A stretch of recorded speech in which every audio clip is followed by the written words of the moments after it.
کسی نے ایک سوال کیا، کیا احادیث میں نماز کے مختلف طریقے آئے ہیں؟ اگر نہیں تو ساری امت صرف ایک طریقے پر متفق کیوں نہیں؟ تو دیکھیے میں ایک بات بتاؤں، نماز کے کچھ ایسے فکس ارکان ہیں جس میں کوئی تبدیلی کسی مسلک اور کسی اس کے اندر نہیں پایا جاتا، اس میں کوئی اختلاف نہیں. جیسے کہ تکبیر اولیٰ کا کہنا، قیام کا کرنا، رکوع کا کرنا، سجدوں کا کرنا، دوسری رکعت کے لیے اٹھتے ہیں تو پھر کھڑا ہونا، اس میں بھی وہی عمل ریپیٹ کرنا، 2 سے زیادہ رکعتیں ہوتی ہیں تو دوسری رکعت میں قاعدہ کرنا، اور اس کے بعد آخری رکعت کے اندر قاعدہ کر کے سلام پھیرنا. اس معاملے میں کسی کا کوئی اختلاف آپ کو نہیں ملے گا.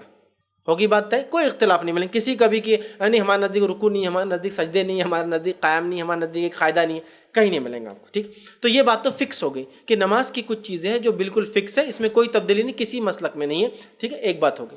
دوسرا، کچھ چیزیں اس کے اندر ایسی ہیں جس میں بہت ساری تبدیلیاں آ سکتی ہیں لیکن وہ اختلاف نہیں ہے، سب درست ہے. جیسے کہ نبی اکرم صلی اللہ علیہ وسلم نماز کے اندر سبحانک اللہم و بحمدک تبارک اسمک یہ شروعات میں پڑھتے، اللہ کی ثنا کرتے، اللہ کی تعریف کرتے.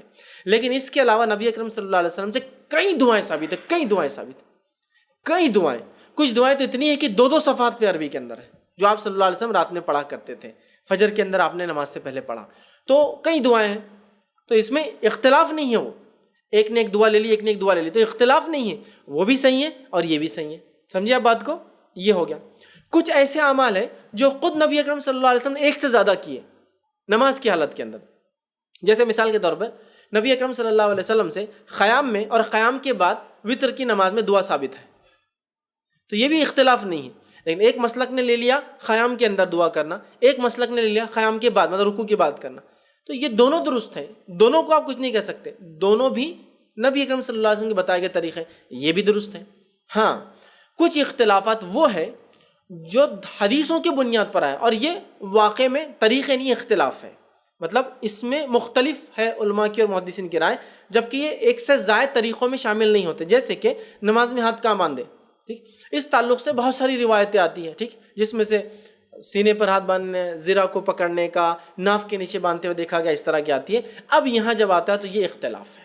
تو اس معاملے میں ہمیں جو ہے جب اختلاف ہو جائے تو ہمیں جانا چاہیے علوم الحدیث کی طرف، اور پھر علماء کے اقوال دیکھنا چاہیے کہ حدیث تو ہے ٹھیک ہے کہ یہاں ایسا تھا، لیکن ایک حدیث میں آتا ہے کہ یہ روایت ضعیف ہے اور صحیح ہے، تو وہاں ہم کو اس کو چیک کرنا ہے. تو یہ اختلاف ہے. ٹھیک ہے، اس چیز کو ہم کو سمجھنا پڑے گا. کچھ باتیں ایسی جس میں اختلاف ہی نہیں ہے، جو ہم نے بنایا. اب یہ تو اختلاف تھا، اب ہے ہی نہیں، رفع دین کے تعلق سے کوئی اختلاف ہی نہیں. مطلب اللہ کے رسول صلی اللہ علیہ وسلم کے تعلق سے ایک آ رہا کہ آپ نے زیرہ کو پکڑا، بخاری کی روایت. مسند احمد کی روایت میں آپ سینے پہ ہاتھ باندھتے تھے. ابو داؤد کی روایت ہے حضرت علی نے دیکھا ناف کے نیچے باندھتے تھے. ناف کے نیچے والی ضعیف ہے، یہ صحیح ہے. تو یہ تو ہو گیا اختلاف، چونکہ دلیل کی بنیاد پہ اختلاف، لیکن صحیح اور ضعیف یہ تو صحیح ہے، نہیں کرنا چاہیے. سوائے مطلب وہ کنڈیشن رفع منسوخ ہو گیا، لیکن پھر عیدین نے برابر کر رہے ہیں، پھر وطر کی نماز میں ایک بار برابر کر رہے ہیں جو نہیں بولتے ہیں، پھر ہر نماز سے پہلے تکبیر اولیٰ میں کیا کرتے ہیں، رفع دین تو ہوتا ہے نا، پھر کر رہے ہیں. تو بولنا چاہیے کہ تکبیر اولیٰ چھوڑ کر، وطر کی نماز چھوڑ کر، عیدین کی نماز چھوڑ کر رفع دین منسوخ ہے. تو منسوخ کی کوئی دلیل نہیں، لیکن ہمارے مسلک میں چونکہ نہیں ہے، اب ضد میں بول رہا منسوخ ہو گیا. تو میں اس معاملے میں کہوں گا کہ ہم کیا کریں. اب جب اختلاف والا معاملہ نظر آ رہا ہے جہاں دلیل کی بنیاد پر ہے، اس کو ریڈ کریں، اس کو پڑھیں. پڑھنے کے بعد انشاءاللہ عزیز مسئلے کا حل نکل جائے گا. صحیح جو بات آ جائے وہ لے لیں آپ، ٹھیک ہے. ضعیف روایتیں چونکہ قابل عمل نہیں ہوتی ہیں. ہو گیا مسئلے کا حل. وہاں جہاں لوگوں نے کریٹ کر دیا اختلاف کہ بھائی انڈیا میں کوئی رفع دین نہیں کرتا تو تم مت کرو اس لیے کہ پرابلم ہو جائے گا، تو یہ کلچر ہے. ہم کلچر پہ نہیں چلتے، ہم سنت پہ چلتے ہیں. تو لہٰذا وہاں آپ لوگوں کو سمجھائیں، ان کو سکھائیں، ان کو دلیل دیں، لیکن اس دلیل دینے کو اتنا جھگڑے کا نہ بنائیں کہ بس آپ کی زندگی اور موت انحصار ہے کہ رفع دین کرتا ہے یا نہیں کرتا. کیونکہ اسلام میں بہت ساری چیزیں ابھی توحید سے شروع کرنا ہے ہم کو، ٹھیک ہے. تو لہٰذا بتائے بولنا ہے، اب آپ کو نہیں کرنا ہے تو بس معاملہ ختم. میں نے اس پہ ایک جواب دیا تھا رفع دین کے تعلق سے کچھ غلط فہمیاں شبہات اور اس کا جواب، اس لیے کہ بہت سارے لوگ سوال کر رہے تھے کہ رفع دین کے تعلق سے روایتیں نہیں بول کر ہیں، تو نہیں بول کے کوئی حدیث آپ کو انشاءاللہ عزیز نہیں ملیں گی. یہ ہے، لہٰذا اس کو ہٹانا چاہیے. کچھ اختلاف ہوتے ہیں جس میں صحیح حدیث کی طرف جانا چاہیے، کچھ باتیں تو فکس ہے. کسی کے نزدیک بھی قیام نہیں ایسا نہیں ہے، رکوع نہیں ایسا نہیں، سجدے نہیں ہے. تو لہٰذا نماز کا طریقہ میں کہوں گا ایک ہی ہے. اس طریقے میں باؤنڈری ہے، ادھر سے ادھر تک جو چاہے آپ کر سکتے ہیں. سمجھ رہے آپ؟ مطلب حدود ہے کہ بھائی دعائیں یہ ساری کر سکتے ہیں آپ کو جو چاہے کرنے. جیسا ہندوستان میں ہم دیکھیں دعائیں معصورہ ہم لوگ پڑھتے ہیں، وہ جو قاعدے میں پڑھتے ہیں نا، قاعدے میں دعا پڑھتے ہیں نا، تحیات کے بعد دعائے معصورہ پڑھتے ہیں، لیکن اب عرب میں جائیں گے تو بہت سے لوگ دعائے معصورہ نہیں پڑھتے، ربنا آتنا فی الدنیا حسنۃ وفی الآخرۃ حسنۃ وقنا عذاب النار، اتنے ہی پڑھیں گے۔ اس لیے آپ بولیں گے ان کا قاعدہ اتنا جلدی کیسے ختم ہو جاتا؟ درود پڑھتے، سلام پڑھتے، مطلب درود و سلام کرتے، مطلب پہلے تحیات پڑھتے، اس کے بعد درود ابراہیم پڑھتے اور ربنا آتنا فی الدنیا حسنۃ وفی سلام۔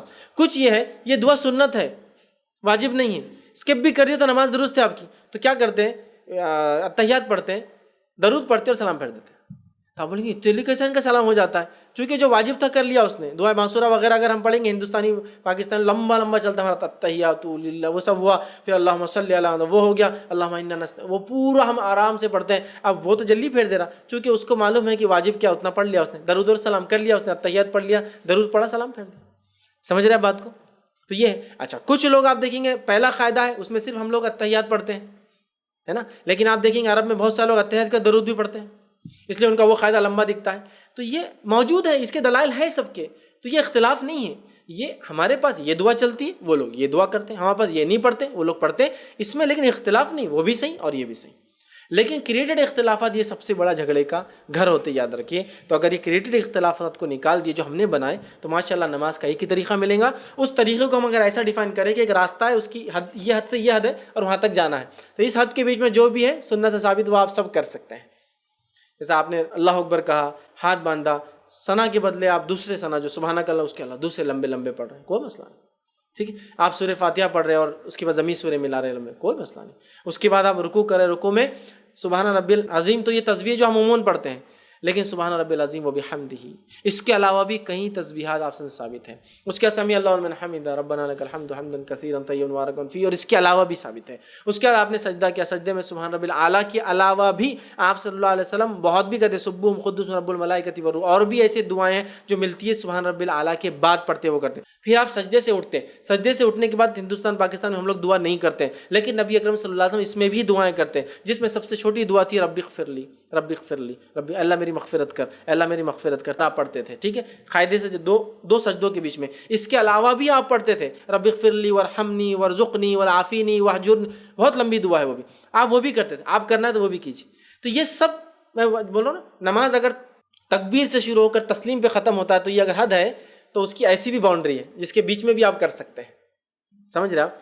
یہ تکبیر ہے شروعات، یہ تسلیم ہے خاتمہ، تو میں کہوں گا اس کے بیچ میں بھی باؤنڈری ہے، وہ راستہ ایک دم پتلا نہیں ہے کہ قدم ڈالنا ہے، اس کے بیچ میں آپ کو ہے جگہ دعاؤں کے معاملے میں، ٹھیک ہے، یہ سب آپ کر سکتے ہیں۔ تو آپ یہ کیجیے، تو آپ جب کریں گے انشاءاللہ تو اختلافات نظر نہیں آئیں گے۔ تو آپ سے گزارش کروں گا نماز کو دیکھ کر مت سیکھیے، نماز کو پڑھ کر سیکھیے۔ جیسا دوسرے ارکان، حج کو جاتے ہیں کتنی ٹریننگ لیتے ہیں، حج کرنا ہے وہ تو ایک ہی بار کرنا، نماز تو روز پڑھنا ہے، اس کو بھی سیکھیے، کتابوں کا سہارا لیجیے اور اچھی کتابیں اس کے تعلق سے پڑھیے۔ ایک بہترین کتاب ہے جو میں آپ کو سجیسٹ کر سکتا ہوں، ڈاکٹر شفیق الرحمان کی نماز نبوی، اس کو آپ مطالعہ کیجیے، یا شیخ ناصر البانی رحمہ اللہ کی کتاب ہے صفۃ صلاۃ النبی، کہ نبی اکرم صلی اللہ علیہ وسلم کی نماز جیسے کہ گویا تم انہیں دیکھ رہے ہو، وہ کتاب آپ پڑھیے تو انشاءاللہ عزیز آپ کو بہت حد تک نماز کے تعلق سے چیزیں ملیں گی۔ پھر آپ سیکھیے، سیکھ کر پڑھیے تو انشاءاللہ آپ کو ڈفرینسز بہت زیادہ نظر نہیں آئیں گے، اختلافات انشاءاللہ عزیز بہت کم ہو جائیں۔